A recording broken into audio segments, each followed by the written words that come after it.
अमृता फडणवीसांनी एक वक्तव्य केलेलं आहे की मी ॲक्सिस बँकेमध्ये असताना नाशिक प्रभागाने प्रकरण घडलेलं होतं झालेली होती असं विधान अमृता फडणवीसांनी केलंय आणि नाशिकच्या प्रकरणावर अमृता फडणवीसांचं खळबळजनक हे विधान आहे की ॲक्सिस बँकेतील प्रकरणावर कारवाई झाली असं अमृता फडणवीसांनी म्हटलेलं आहे। जसं नाशिकमध्ये प्रकरण घडतंय तसंच ॲक्सिस बँकेमध्ये मी नोकरी करत असताना देखील प्रकरण घडलेलं होतं आणि त्यावेळेला पोलिसांकडून किंवा संबंधित प्रशासनानं कारवाई केलेली होती हे विधान आहे अमृता फडणवीस यांचं।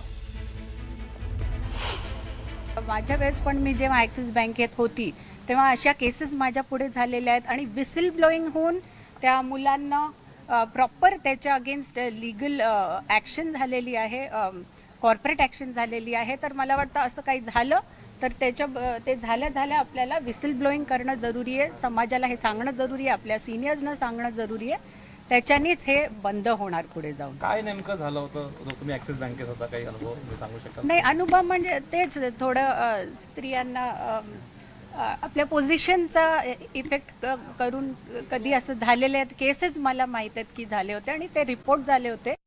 तर नाशिकच्या धर्मांतर प्रकरणात मोठी माहिती समोर आली आहे। व्हॉट्सअप ग्रुपमधून धर्मांतराचा कट उघड झालाय। नाशिकच्या TCS या प्रकरणाच्या SIT तपासाला आता वेग आलेला आहे।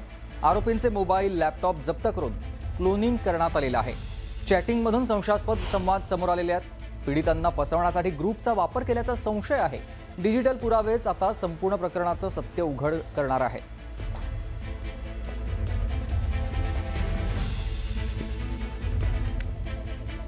तर नाशिकच्या TCS प्रकरणात आता ATSने एंट्री घेतलेली आहे। नाशिकमधून दोघांची तब्बल 3 तास कसून चौकशी करण्यात आली आहे। रजा मेनन आणि शफी शेखला ताब्यात घेण्यात आलेलं होतं आणि या दोघांची कसून चौकशी करण्यात आली।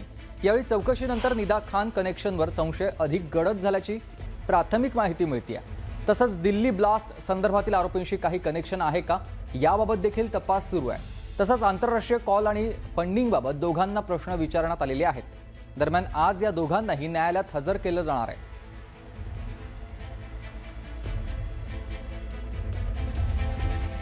तर TCS प्रकरणामधील दोघांना आज कोर्टात हजर केलं जाणार आहे। शफी शेख, रजा मेननला कोर्टात हजर केलं जाईल आणि दोघांची पोलीस कोठडी आज संपणार आहे। धार्मिक भावना दुखावणं, छळाचे गंभीर आरोप त्याच्यावरती आहेत। विनयभंग प्रकरणात देखील गुन्हे दाखल झालेले आहेत। दोघांचा काही तास ATSनं ताबा घेतलेला होता आणि ATS कडून पुढील कोठडीची मागणी होणार आहे। कोर्टाच्या निर्णयावर पुढील तपासाची दिशा आता ठरणार आहे।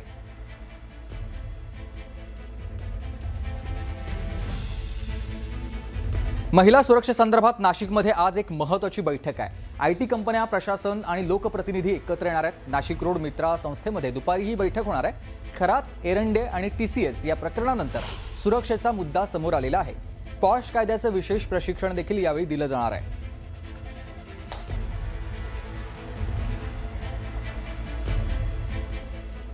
राष्ट्रीय महिला आयोग आज चौकशीसाठी नाशिकमध्ये येणार आहे। TCS प्रकरणात टीम आता घटनास्थळी पोहोचणार आहे आणि महिला अत्याचार, धर्मांतरण मुद्द्याचा आढावा घेतला जाणार आहे। पीडितांच्या तक्रारी थेट ऐकून त्या नोंद केल्या जातील। स्थानिक प्रशासन आणि पोलिसांकडून त्यानंतर माहिती घेतली जाईल। SIT तपासाची प्रगती देखील आयोगाकडून आज तपासली जाणार आहे। अहवाल केंद्र सरकारला सादर होण्याची शक्यता आहे। आयोगाच्या चौकशीनं प्रकरणाला नवं वळण मिळणार आहे। TCS प्रकरणामध्ये ॲट्रॉसिटी कायद्याची भर पडली आहे। बलात्काराच्या गुन्ह्यामध्ये ॲट्रॉसिटीचा ॲक्ट समाविष्ट करण्यात आला आणि तक्रारदार महिला आता ACC प्रवर्गामधील असल्याची माहिती समोर आली आहे। 25 मार्चच्या फिर्यादीनंतर कारवाईला वेग आलाय। धार्मिक भावना दुखावल्याचा देखील गंभीर कलम लागू करण्यात आलेले आहेत।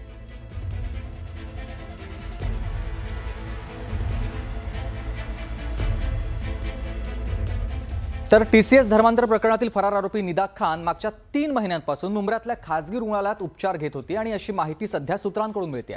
निदा खान गरोदर असल्यानंच ती उपचार घेत होती आणि निदा खान फरार असून SIT कडून तिचा शोध घेतला जातोय।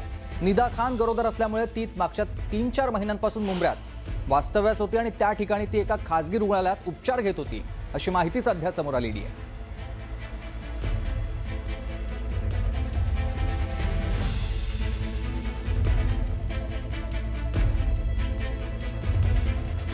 निदा खान ही मुंब्र्यामध्ये गेल्या 3 ते 4 महिन्यांपासून वास्तव्यास आहे। ती गरोदरच होती आणि म्हणूनच तिथल्या एका स्थानिक खासगी रुग्णालयात ती उपचार घेत होती अशी माहिती समोर आली आहे। मात्र या सगळ्यानंतर आता हे प्रकरण जसं पुढे आलं त्यानंतर निदा खान ही गायब झाली आहे। सध्या तिचा शोध पोलिसांकडून घेतला जातोय. एसआयटीची टीम देखील शोध घेते. मात्र निदा खान सापडत नाहीये. पण ती गेल्या 3-4 महिन्यांपासून मागच्या मुंब्रामध्येच वास्तव्यास होती. तिथेच तिचं सासर आहे आणि त्याच ठिकाणी तिच्यावरती खासगी रुग्णालयात उपचार सुरू होते. मात्र या सगळ्यानंतर आता ती गायब आहे आणि पोलीस तिचा शोध घेत आहेत. दरम्यान